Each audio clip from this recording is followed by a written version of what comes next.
اعوذ باللہ من الشیطان الرجیم، بسم اللہ الرحمن الرحیم۔ السلام علیکم ورحمۃ اللہ وبرکاتہ۔ جنت کی ضمانت۔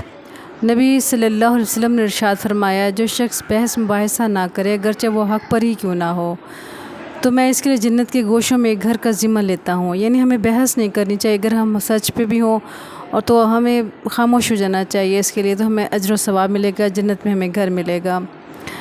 تو یعنی بعض لوگ ایسے ہوتے ہیں نا کہ اپنی بات کو کیونکہ وہ سچ بھی ہوتے ہیں، حق بھی ہوتے ہیں، تو وہ بحث کرتے ہیں کہ نہیں ہماری بات صحیح ہے، تو لیکن جب سامنے والا بات نہ مان رہا تو ہمیں خاموشی اختیار کر لینی چاہیے، اس پہ بھی ہمیں اجر و ثواب ملے گا۔ تو ہمیں نبی صلی اللہ علیہ وسلم یہ خوشخبری سنائی ہے، تو میں اس کے لیے جنت کے گوشوں میں گھر کا ذمہ لیتا ہوں۔ جو شخص جھوٹ نہ بولے اگرچہ ہنسی کے طور پہ کیوں نہ ہو، تو بھی میں اس کے لیے جنت میں ایک گھر کا ذمہ لیتا ہوں۔ دیکھیں یہ بھی کتنی بڑی بات ہے کہ اگر ہم جھوٹ مذاق سے میں بھی چھوڑ دیں، ہوتا یہ ہے کہ ہم جھوٹ بولتے ہیں اور سمجھتے ہیں، کہتے ہیں ہم تو مذاق کر رہے تھے، تو ہمارے نبی نے کیا فرمایا کہ اگر ہم جھوٹ بولنا چھوڑ دیں، چاہے وہ ہنسی مذاق میں ہی کیوں نہ ہو، تو بھی میں اس کے لیے جنت میں ایک گھر کا ذمہ لیتا ہوں۔ سبحان اللہ، کتنی زبردست بات ہے۔ پھر اور فرمایا، اور جو اپنے اخلاق کو بہتر بنا لے تو پھر بھی میں اس کے لیے جنت کے سب سے اونچے حصے کا ذمہ لیتا ہوں۔ یعنی جو اپنے اخلاق اخلاق اچھے میں صرف یہی نہیں ہوتا کہ ہنس کے بولیں، بلکہ اخلاق میں ساری وہ باتیں آ جاتی ہیں جو اسلام و شریعت کے مطابق ہوتی ہیں، اور ہمیں ان کے مطابق اپنی زندگی کو گزارنا ہوتا ہے۔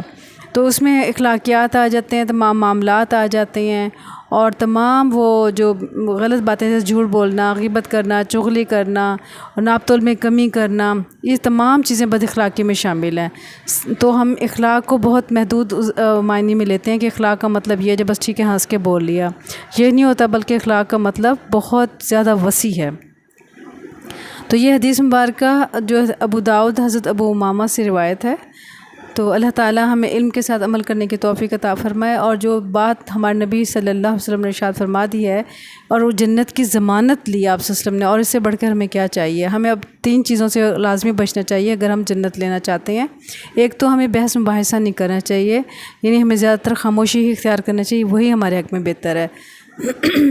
تو بحث مباحثے کا رزلٹ اچھا نہیں نکلتا، اور زیادہ بھی نہیں بولنا چاہیے، زیادہ بولنے سے بھی ہمیں بچنا چاہیے۔ اور نمبر 2، ہمیں جھوٹ سے بچنا چاہیے۔ دیکھیں جھوٹ کو ہم بہت ہلکا لیتے ہیں، کہ حدیث مبارکہ کا مفہوم ہے کہ جو جھوٹ ہوتا ہے نا، وہ منافق انسان کی نشانی جو ہوتی ہے نا، اس میں ایک جھوٹ ہوتا ہے۔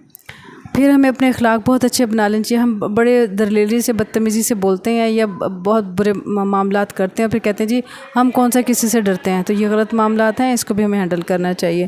اللہ تعالیٰ ہمیں علم کے ساتھ عمل کرنے کی توفیق عطا فرمائے، آمین یا رب العالمین۔ السلام علیکم ورحمۃ اللہ وبرکاتہ۔